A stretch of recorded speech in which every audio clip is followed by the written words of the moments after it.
कर्जमाफीबाबत ही मोठी बातमी आली आहे। कर्जमाफीचा अहवाल मुख्यमंत्र्यांना सादर करण्यात येतोय। तर खरीप हंगामापूर्वी कर्जमाफी होणार का याकडे आता लक्ष लागले। सरकारने नेमलेल्या समितीचा हा अहवाल मुख्यमंत्र्यांना आता सादर झालेला आहे अशी माहिती सूत्रांकडून कळतेय। वर्तवलेली आहे 2 ते 3 लाखांपर्यंत सरसकट कर्जमाफी करण्याचा राज्य सरकारचा विचार आहे। त्यामध्ये केवळ शेतीवरती अवलंबून असलेल्या शेतकऱ्यांना कर्जमाफीचा लाभ मिळेल असं सांगितलं जात आहे। 35 लाख शेतकऱ्यांना कर्जमाफीचा लाभ मिळण्याची शक्यता आहे। शेतकऱ्यांचे 2 लाखांचे कर्ज माफ करण्याबाबत हालचाली सुरू आहेत।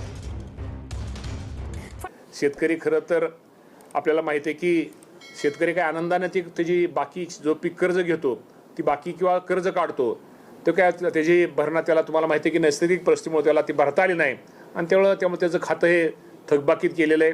तशाच थकबाकीत गेलेल्या शेतकऱ्यांना सुद्धा एक 2 लाख रुपयेपर्यंत मदत करण्याचा निर्णय राज्याच्या मुख्यमंत्र्यांनी घेतलेला आहे आणि कर्जमाफीच्या बाबतीत सुद्धा निश्चित प्रकारे लवकरात आता तुम्हाला सांगायला हरकत नाही ती माहिती जवळजवळ बऱ्यापैकी ही संकलित झालेली आहे आणि लवकरात लवकर या बाबतीमध्ये कर्जमाफी ही माझ्या शेतकऱ्यांना निश्चित प्रकारे दिली जाईल हे आपल्या माध्यमातून मी आपल्या सगळ्यांना सांगतो। मी आपल्याला एवढं सांगतो की आपल्या विभागीय आपल्या ज्या कृषी विभागाच्या माध्यमातून या खरीप हंगामाच्या नियोजनासाठी आमचा कृषी विभाग निश्चित प्रकारे शेतकऱ्यांना मदत करण्यासाठी शेतकऱ्यांना सहकार्य करण्यासाठी शेतकऱ्याला मार्गदर्शन करण्यासाठी सज्ज आहे। कर्जमाफी योजना घोषित केली त्याचं अजून बँकांना साधा परिपत्रक आलेलं नाही खाली त्यामुळे जे शेतकरी नवजुनं करतात ते सगळे घोळंबलेले आहेत। कोणी नवजुनं त्यांना वाटतं माफ झालं की काय जे 50,000 अनुदान मिळणार होतं सगळंच रखडले।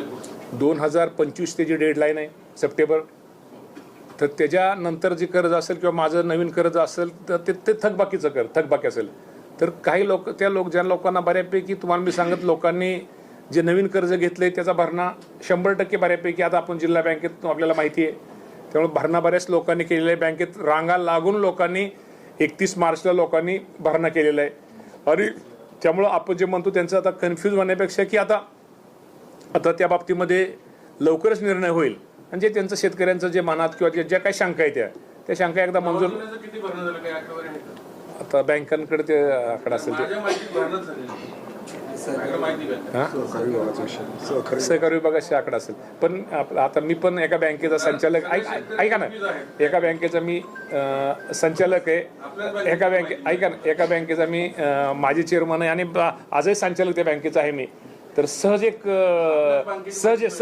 फोन लावू का सहज एक माझा मोबाईल आहे का माझा मोबाईल सहज होतो आमचा माणूस लय हे असतो माझा मोबाईल द्या माझा मोबाईल द्या